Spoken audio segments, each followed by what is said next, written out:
Merci Jacques pour l'invitation et félicitations à l'Association française pour le mouvement de Pugwash. Malheureusement, mon français est très mal, so I unfortunately have to switch to English. I apologize for that. It's indeed a question of training, to train languages, but I can say that as a Pugwashite, we wanted to see a unified and strong French Pugwash group because these are all very important subjects, and French is a great nation of scholars, so to see more activities on these fields I think is quite appropriate. And of course Pugwash and the Secretary General is here, would like to see more involvement also from young people.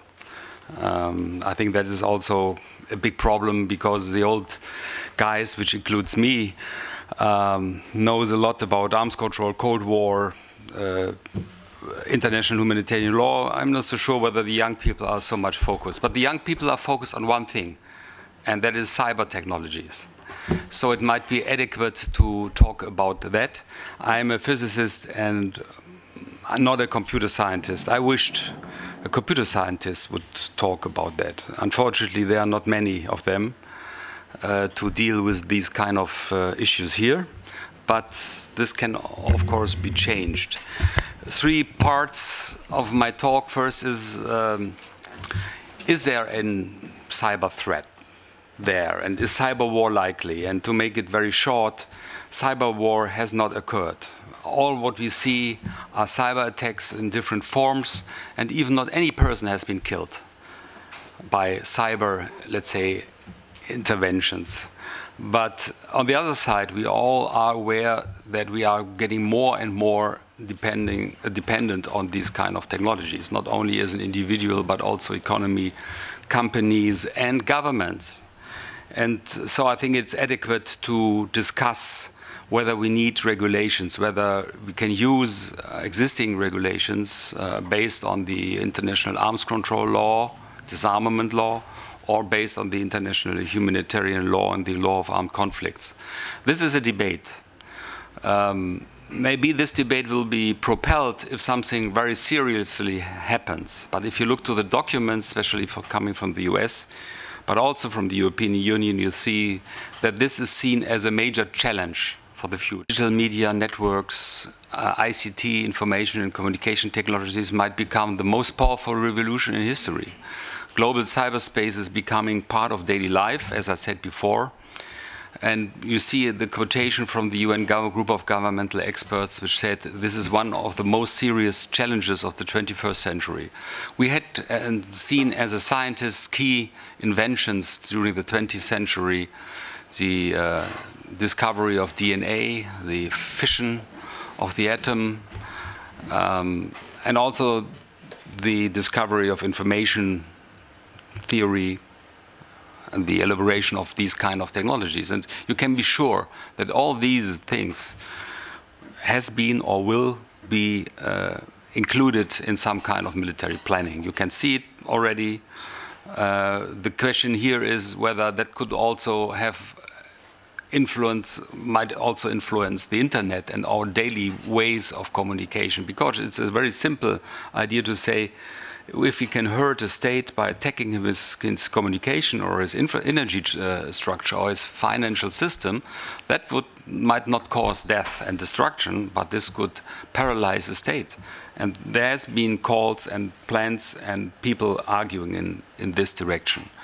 So we again must see borderless communication allows free expression of speech, and it is important for exchange on a democratic basis.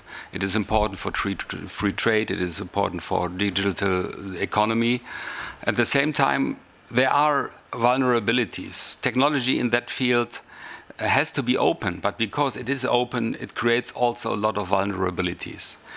And then there's also, by the way, a digital divide between the high industrialized and less developed countries, and the fear of information superiority. If you speak with Russians or Chinese, they don't use the word cyber weapon. They use the word information technology or information weapon because they fear the influence of Google and exchange of Western thinking.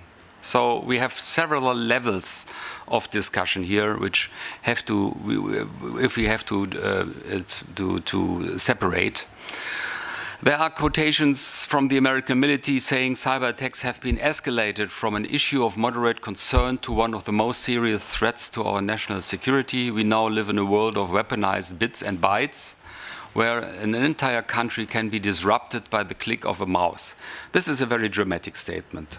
And it's clear the Americans are the leaders in that kind of technology. They invented most of it, and they handled most of it, including interceptions and surveillance. But on the other side, they create this future threat, and they are also, on the other way, the most dependent, the country most dependent on these kind of technologies. So there's an ambivalence here, which we have to have in mind. And unfortunately, we have different discourses going on, actually. So one is manipulating and stealing information. So you can counter that argument by making better data protection rules, national ones, regional ones, on European level, also on worldwide level. Then we saw degrading and disruption of services, as done in Estonia 2007, when the Estonians moved a Lenin statue, and suddenly, you know, the bank accounts were no longer accessible. So from the Estonian side, this was seen as an act of war. Certainly, strictly, it was not an act of war, and until now we don't know who was behind it. You cannot, given the architecture of the internet, you cannot clearly identify the perpetrator. You only can see the servers which are using, special tools to degrade, and they are distributed over many countries. It's not only, Russia, as very often proposed here, as a typical perpetrator, but also other countries. So it's a complicated thing, and this is one of the most important issues here. Attribution in the cyberspace is very complicated, nearly impossible.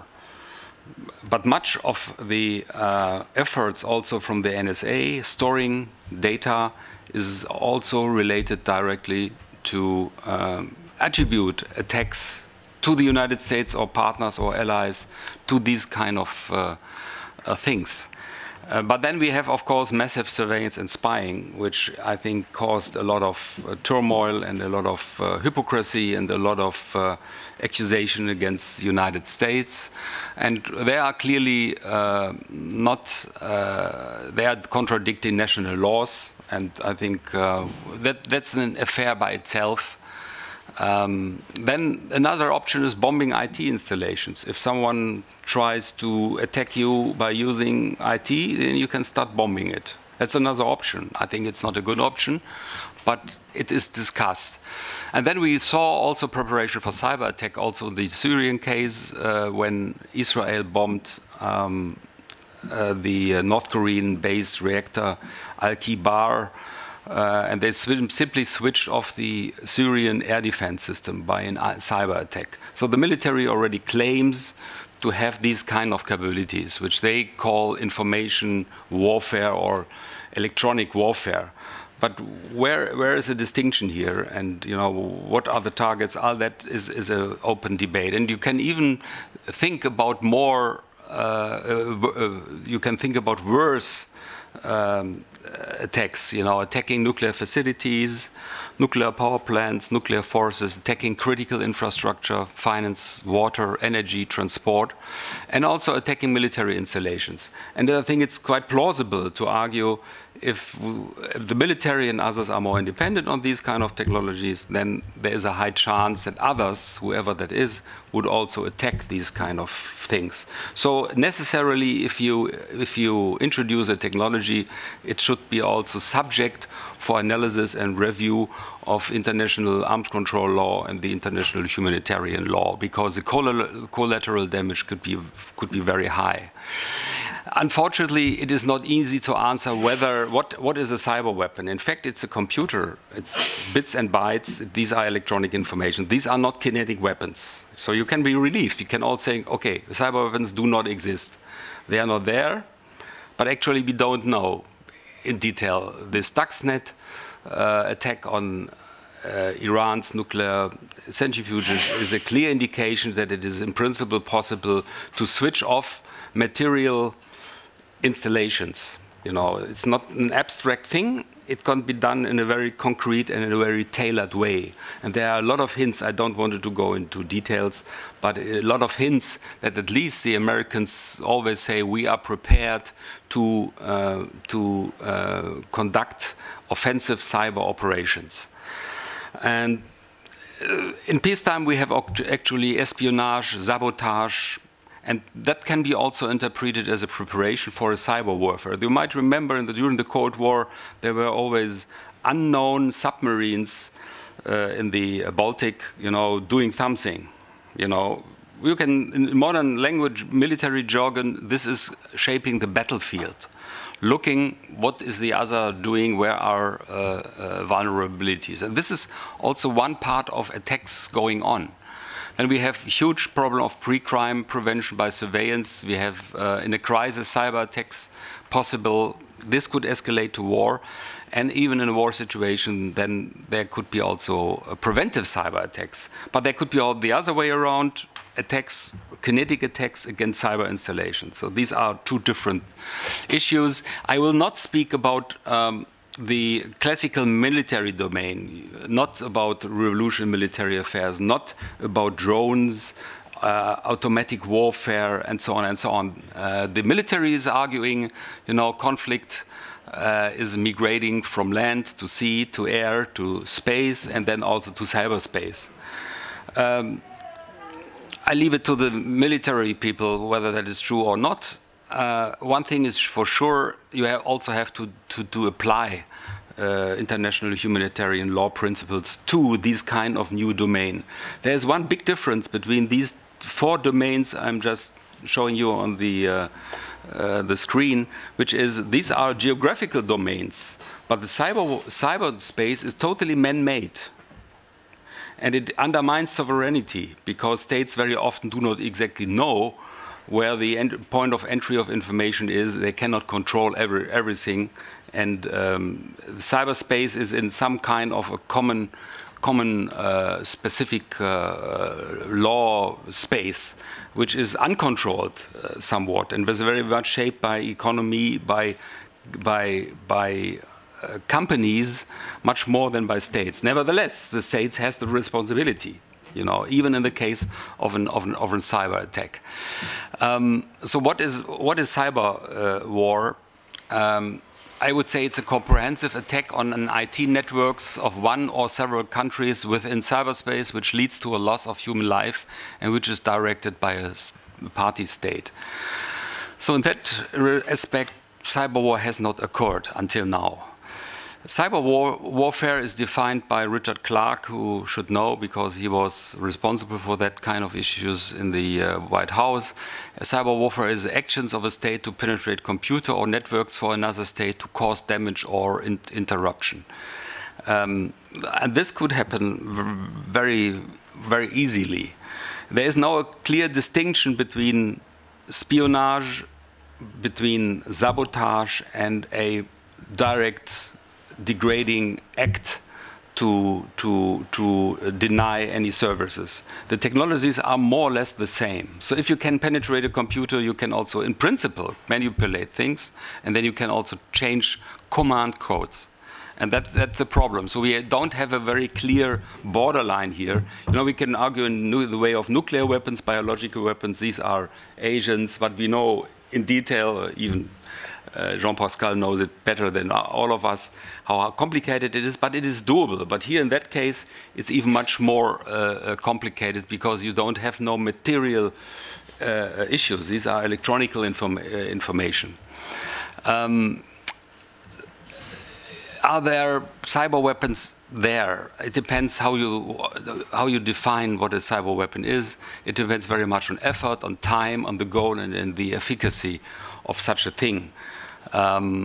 It is a very offensive dominated world because it is much easier to put something through the internet in an offensive way, and it is very hard to detect that and to build up some kind of defense. So there's a clearly asymmetry between offense and defense. It is hard to detect, it is hard to attribute. It could be done, but you need a lot of technical additional efforts.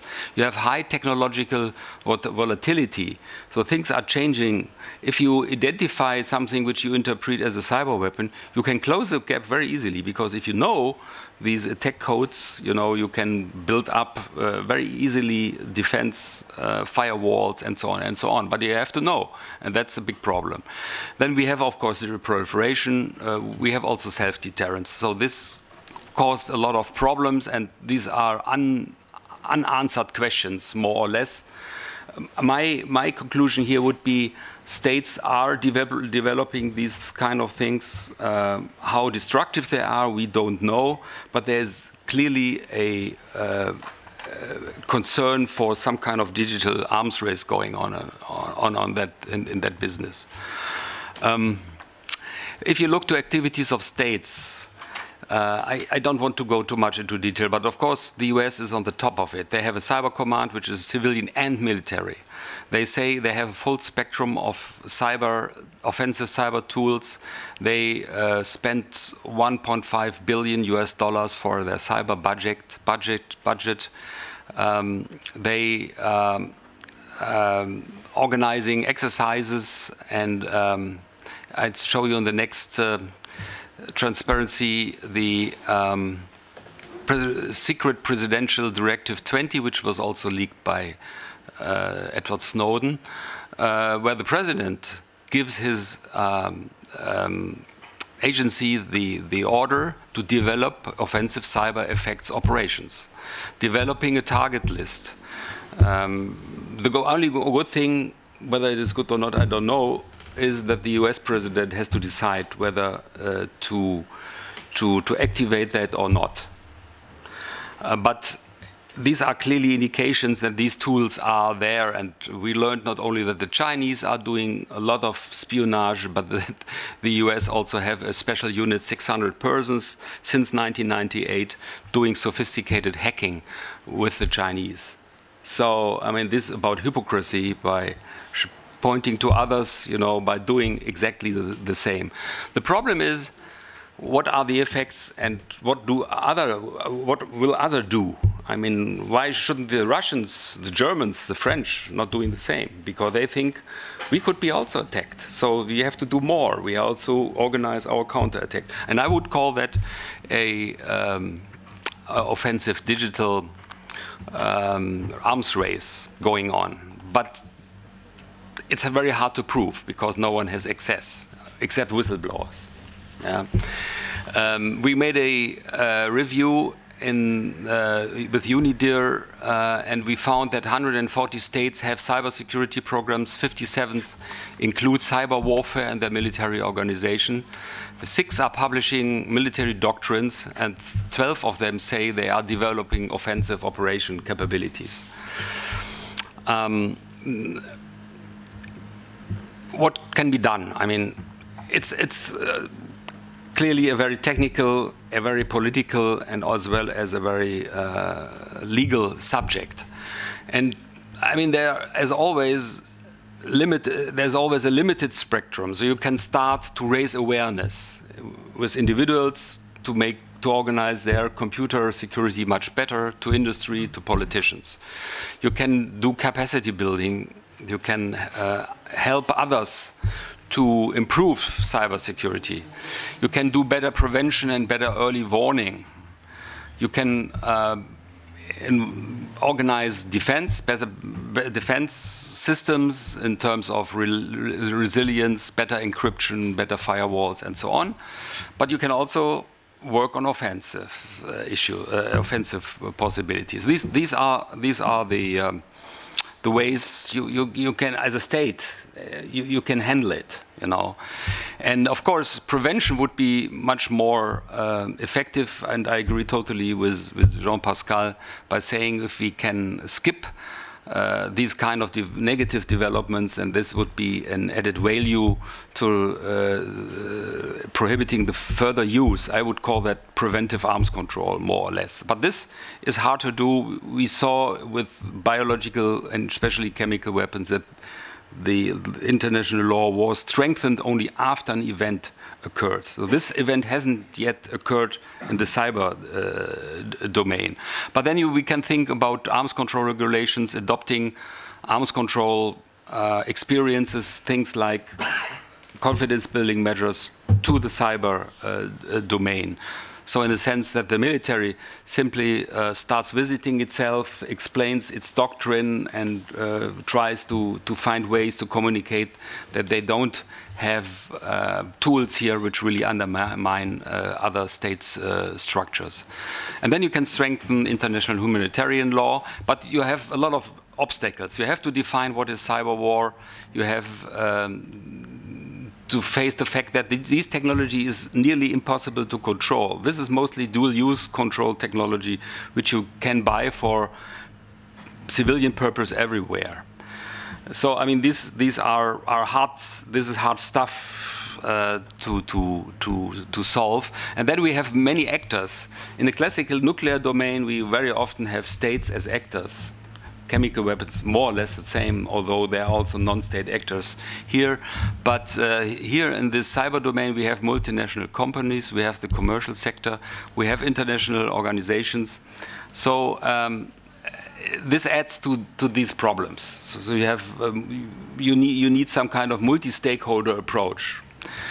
I skip that because my time is running out. There's a serious attempt in the international humanitarian law to find solutions, which is the Tallinn Manual, which was released by NATO, but drafted by independent lawyers.